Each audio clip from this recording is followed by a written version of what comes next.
You wake up when your body is ready. No alarm, no schedule. For almost all of human history, this is not hypothetical. For about 300,000 years, this is your only reality. But today, waking up means facing a world where you are no longer the apex predator. You look at your bare hands. You have no thick hide to protect your vital organs from crushing bites. You have no venom to paralyze your enemies. You have no sharp claws to tear flesh from bone. How do you survive in a landscape designed to consume you? You use your highly evolved mind to manipulate the physical space around you. You use the distance between your soft body and the things that want to kill you. Distance is your only armor in a brutal prehistoric world. You learn to throw heavy objects to keep danger far away.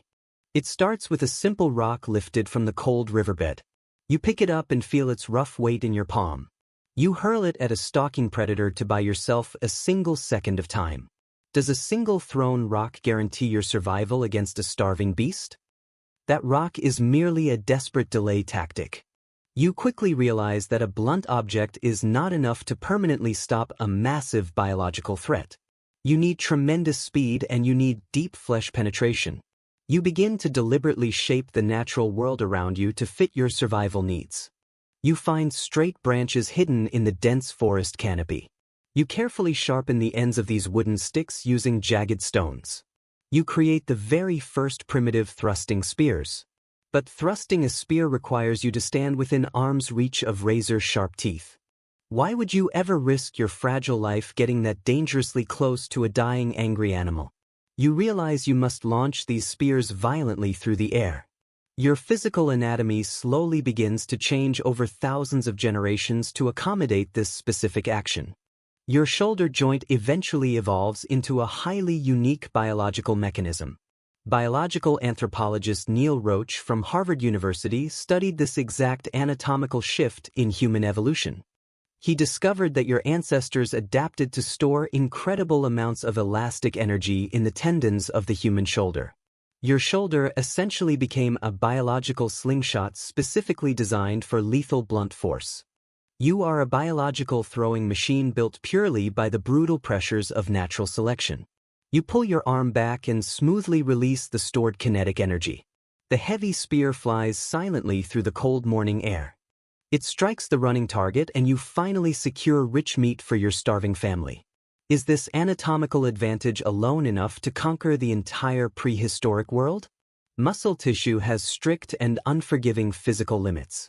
Muscle gets tired incredibly quickly under extreme physical stress and prolonged starvation. Muscle requires massive amounts of daily caloric energy just to simply maintain itself. You can only throw a wooden spear so far and with so much physical force. You eventually begin to search for clever ways to cheat the rigid limits of your own biology. Paleoanthropologist John Shea from Stony Brook University has spent decades meticulously analyzing this exact problem. He studies ancient chipped stone tools and early projectile technology to deeply understand human survival strategies. He carefully notes how your ancestors eventually moved from simple thrown spears to highly complex projectile weapons. This specific technological transition permanently changed the entire trajectory of the human species. You started using simple carved tools to launch other far more deadly tools. You invent the atlatl, which acts as a brilliant artificial extension of your natural throwing arm.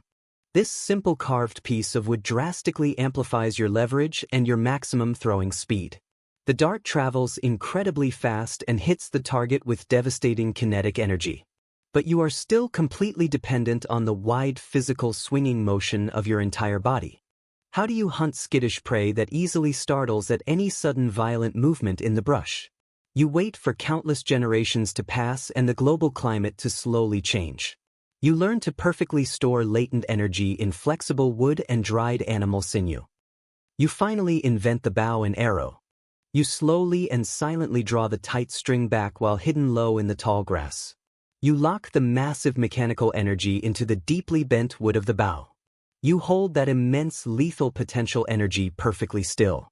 You let the feathered arrow fly silently through the dense dark forest.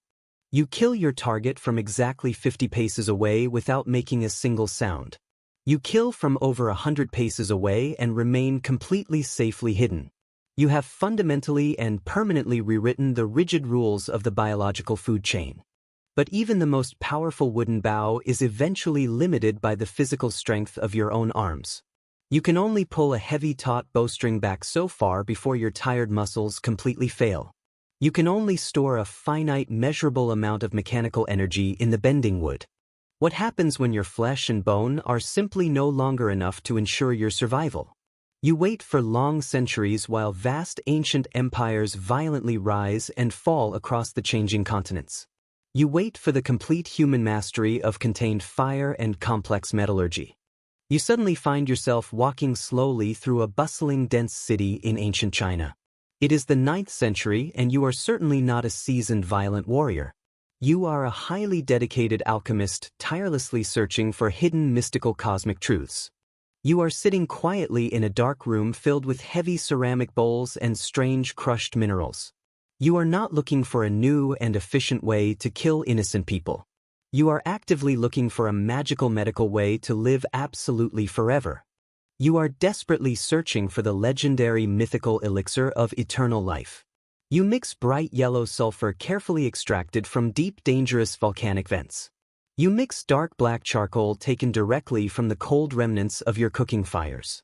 You mix a strange dusty white salt found naturally occurring in the damp dark dirt. This white salt is highly combustible potassium nitrate, which you commonly call saltpeter. You carefully and methodically grind these 3 distinct elements perfectly together in a heavy stone mortar.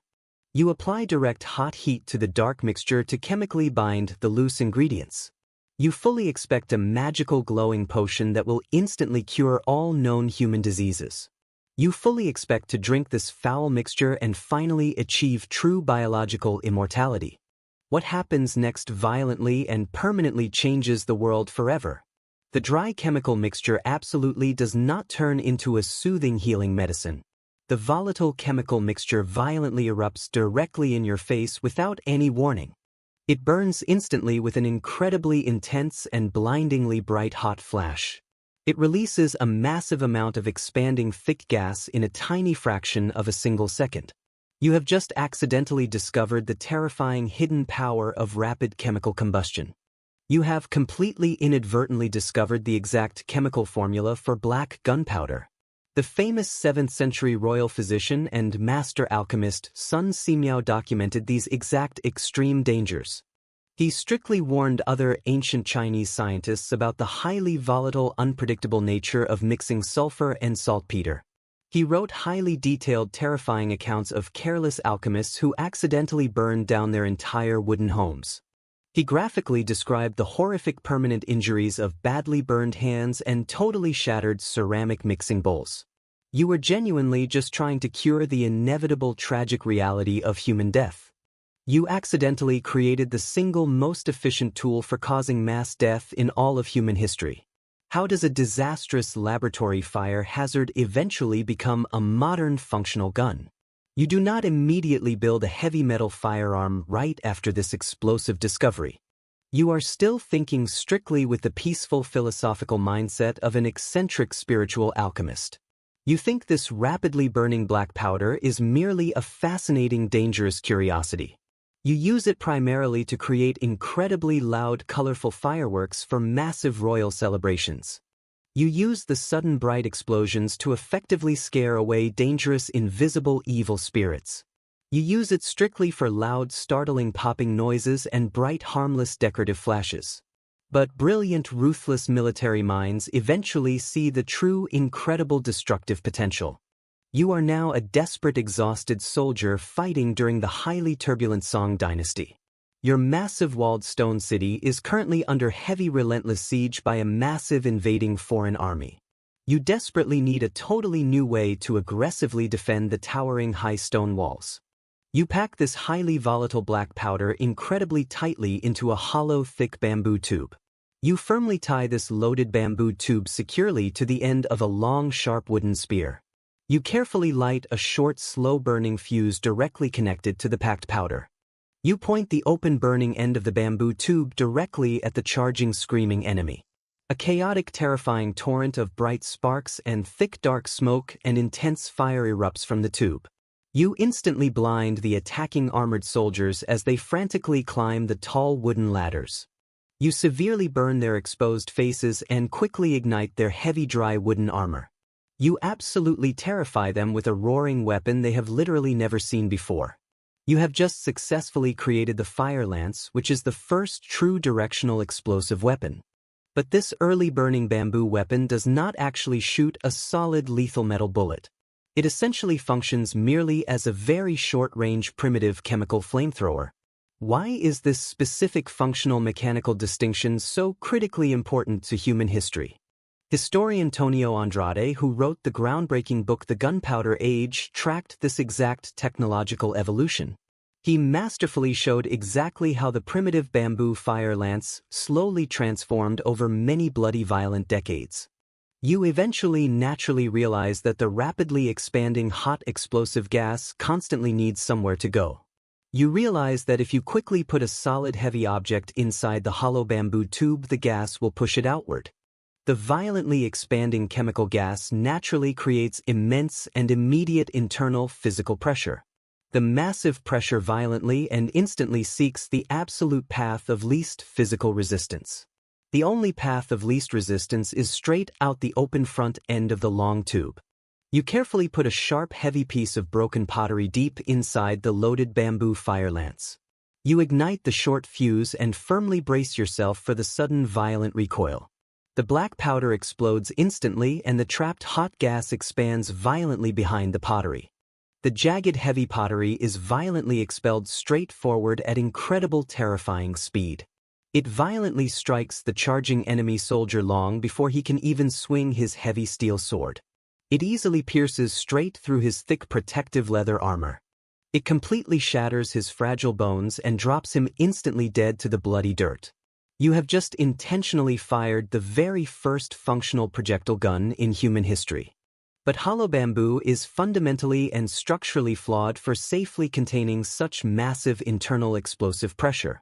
You quickly replace the dangerously splitting bamboo tubes with thick solid cast iron. Bamboo dangerously splinters and violently bursts under the extreme stress of the sudden explosion. Thick iron holds perfectly strong and effectively directs all the violent expanding energy straight forward. You chemically refine the raw black powder to make it burn much faster and much cleaner. You make the heavy iron tube significantly longer to vastly increase the projectile accuracy. You make the heavy metal projectile perfectly round so it fits incredibly tightly against the smooth metal walls. A very tight fit successfully perfectly traps all the expanding chemical gas right behind the heavy bullet. Trapped hot gas directly means vastly more internal crushing pressure inside the thick iron barrel. More internal pressure directly and completely translates to vastly more projectile forward speed. More projectile speed purely means vastly more kinetic energy and immediate violent death. You simply no longer need to be physically incredibly strong to easily kill an armored man. You no longer need to spend 10 grueling, painful years learning to accurately shoot a heavy longbow. You just casually need to hold the heavy iron tube perfectly steady and simply light the small fuse. The rapid violent chemical reaction does absolutely all the brutal heavy physical work completely for you. The chemical reaction completely replaces the raw limited strength of your frail human muscles. You have effectively and permanently outsourced human physical violence to basic chemistry. Do you fully completely understand the monumental permanent magnitude of this specific historical shift? You have completely removed the fundamental biological physical limit of ancient human warfare. A physically utterly weak, starving, sick man holding a loaded gun can easily kill a massive, strong man holding a heavy sword. A lowly, completely untrained peasant can effortlessly instantly kill a fully armored, lifelong noble knight. The lethal necessary energy is absolutely no longer coming from your daily required caloric intake. The lethal kinetic energy is coming directly from the tiny molecular bonds of sulfur and charcoal and saltpeter. You have successfully completely harnessed a highly violent, terrifying chemical explosion. You have precisely completely directed that explosion straight through a smooth metal cylinder. This terrifying, highly efficient new invention rapidly spreads across the entire known global world. It travels quickly along the ancient dusty trade routes of the vast long Silk Road. It eventually reaches the massive, rapidly expanding rich empires of the Middle East. It quickly reaches the heavily fractured and constantly warring tiny kingdoms of medieval Europe. It slowly, carefully evolves into heavy, clunky matchlocks that require burning slow cords to actually fire. It evolves into highly reliable, clever flintlocks that use striking hard stones to quickly create sparks. It eventually continuously evolves into precise long rifles that can easily hit distant targets from miles away. It completely, instantly changes exactly how massive fortified stone cities are designed and built. It completely, permanently changes exactly how modern massive global nations are formed and completely destroyed. Towering, thick castle walls are suddenly completely rendered utterly useless against heavy constant cannon fire. Expensive custom-forged steel plate armor is suddenly permanently transformed into a heavy, useless metal coffin. The entire modern world is violently and completely reshaped by a highly simple chemical reaction. A simple reaction that you originally created in a completely desperate, sad attempt to permanently cure aging. Look at the highly complex and incredibly dangerous world you currently simply live in today. You live completely in a highly global society entirely strictly defined by this ancient, crazy alchemical accident. You easily, quickly see the direct, terrifying, permanent consequences of this technology absolutely, literally everywhere. You clearly see it shaping the highly violent outcomes of massive, complex global conflicts. You instantly see it constantly dominating the daily terrifying headlines in the fast modern news cycle. You entirely see it strictly dictating the fundamental, strict geopolitical balance of modern human power. The deeply primal human psychological desire to fiercely strike from a totally safe far distance has reached its ultimate highly logical conclusion. We easily casually send guided highly explosive heavy projectiles across massive deep entire oceans right now. We blindly quickly push small plastic glowing buttons and easily release hot chemical and nuclear fire from thousands of dark miles away. But the deeply underlying psychological frightened impulse has literally never actually changed at all. You are still strictly that extremely vulnerable, fragile, scared creature trying desperately to keep extreme constant danger at a safe arm's length. You are still completely desperately relying on highly complex modern tools to effortlessly do the heavy hard work your totally soft body simply cannot do. You are strictly using your highly evolved sharp mind to carefully overcome your glaring complete lack of natural sharp biological claws. You completely wake up strictly when your soft body is totally ready.